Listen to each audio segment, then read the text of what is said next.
¿Qué es el esófago? Es un músculo, ¿no? Es un tubo muscular, ¿no? Que consta de una porción cervical, torácico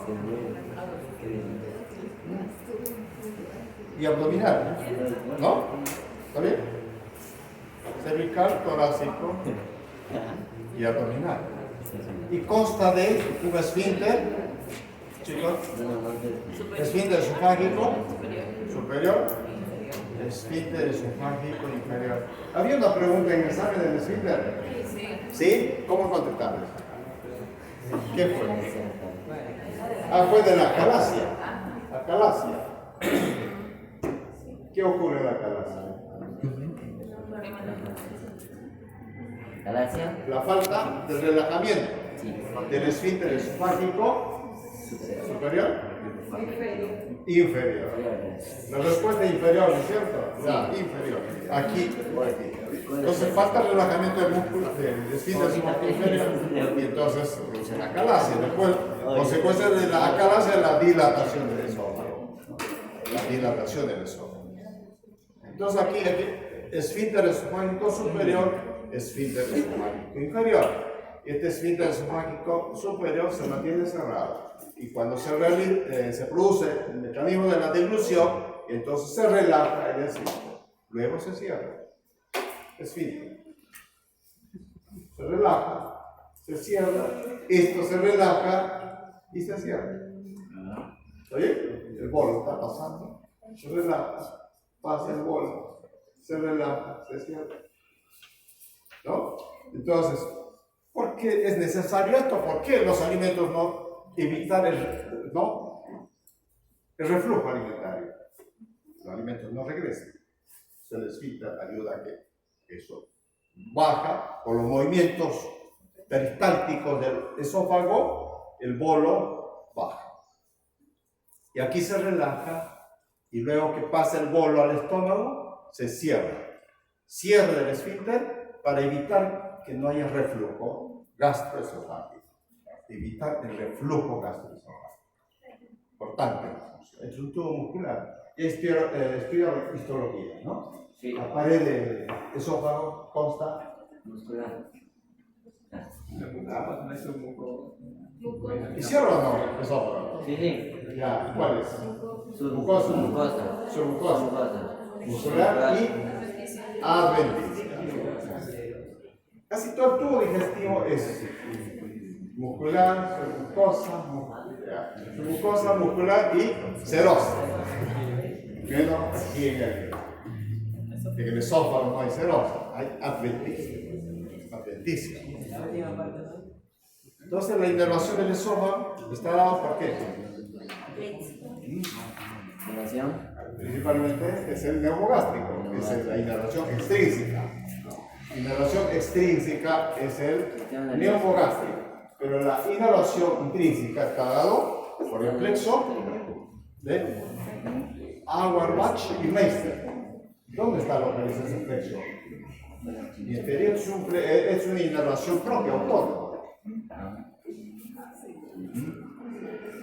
Entre la muscular, entre la circular y la longitudinal. Ahí está, entre la circular y la longitudinal. Porque la muscular del esófago, no, la primera es circular, la siguiente es longitudinal. Entonces ahí se encuentra, ¿no? Ahí se encuentra el plexo de Auerbach y Meister.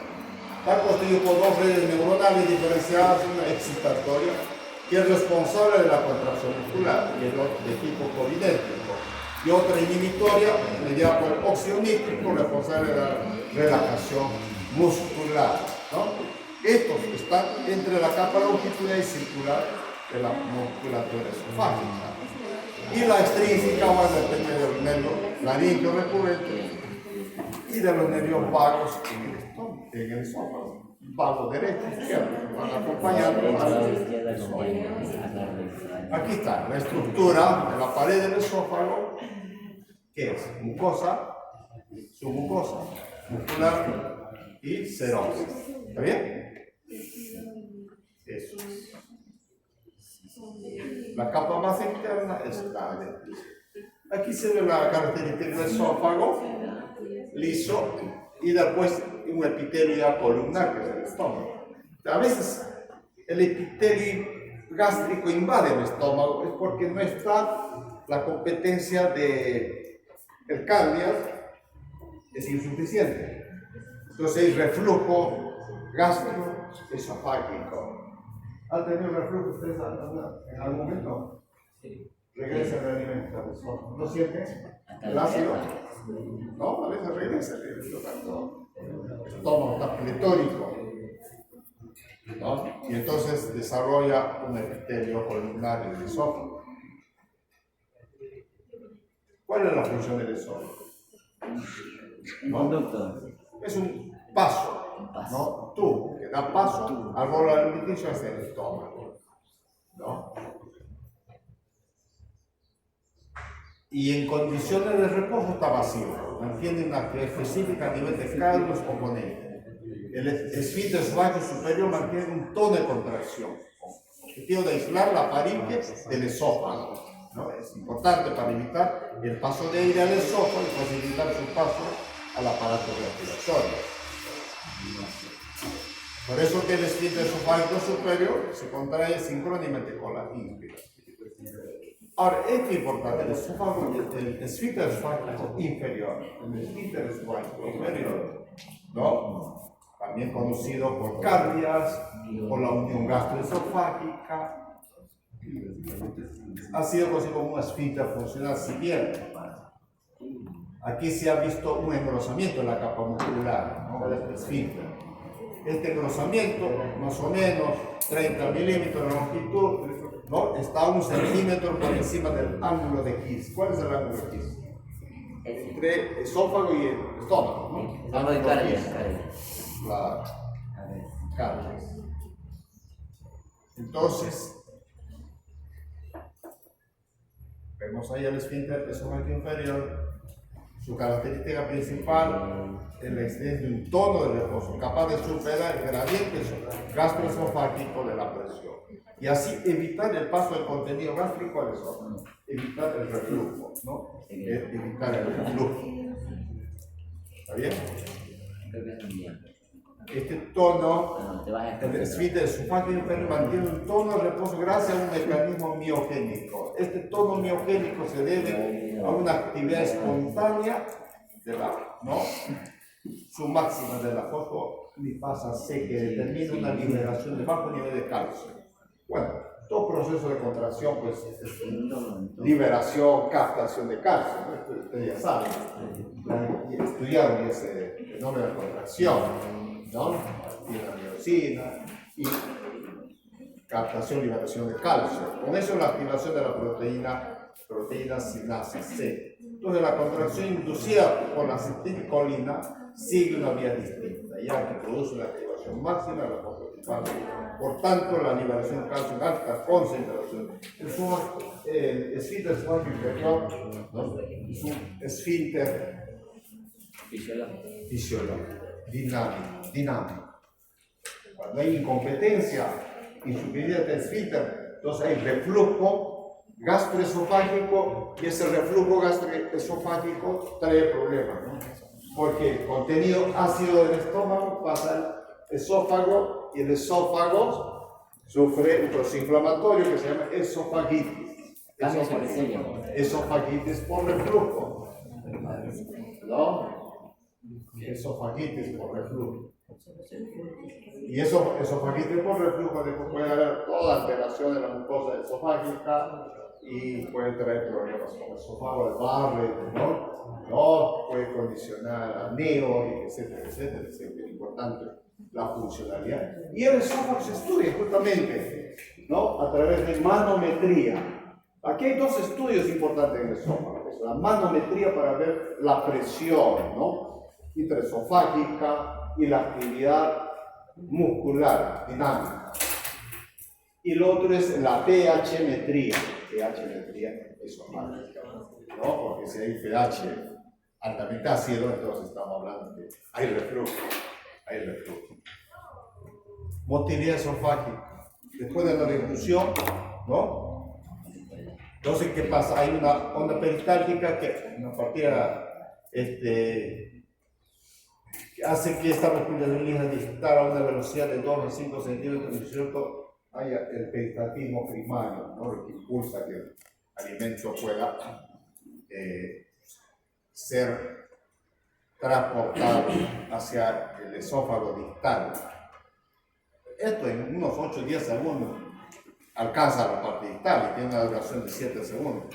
Y la velocidad de transmisión de la contracción peristáltica es diferente con el nivel del cuerpo esofágico, así como el tercio proximal y el tercio distal, ¿no? Distalmente a 3 centímetros por segundo, en el cuerpo 8 o 10 segundos, la velocidad es diferente, distalmente 2 centímetros por segundo. Pues esta es la peristalsis primaria. Tras la deglución, la contracción por relajación del esfínter esofágico superior, se desencadena inmediatamente la onda peristáltica primaria, ¿no? Y recorre el esófago en 5 a 6 segundos. Estas fibras circulares, ¿no? Están por encima del bolo, se contraen, mientras que las otras se van relajando así, ¿no? ¿Es cierto, verdad? Onda peristáltica, ¿sí? Onda peristáltica. Es el responsable del transporte alimenticio. Y después hay una peristalsis secundaria que está por la distensión esofágica y se diferencia de la primaria porque no se producen eventos motores a nivel del esfínter esofágico superior. Estas ondas son importantes para el transporte de los alimentos retenidos, ¿no? Y cumple un papel importante en la eliminación de todo material refluido. Y después finalmente tenemos las ondas terciarias, no son peristálticas. Aquí la presión se eleva simultáneamente en todos los trayectos del cuerpo esofágico, ondas propulsivas anómalas, no aumentan, ¿no? O que aumenten la frecuencia, moderada. Y aquí podemos ver, través de este trazado, ¿no es cierto?, las ondas que tienen una manometría del esófago, que se traduce la presión en milímetros de mercurio, los vemos con la deglución, ¿no? Y la contracción es esfínter esofágico superior, y aquí en el cuerpo gástrico, la ondas, ¿cómo se traduce? Eso esfínter esofágico inferior, ¿no? En segundos, ¿no? Perfecto. Todo esto es la parte de la inhibición del gluttorio y el rebote excitatorio. Ya chicos, hemos terminado. Ya, Ahí acuérdense del esfínter esofágico inferior. ya. Esfínter esofágico inferior.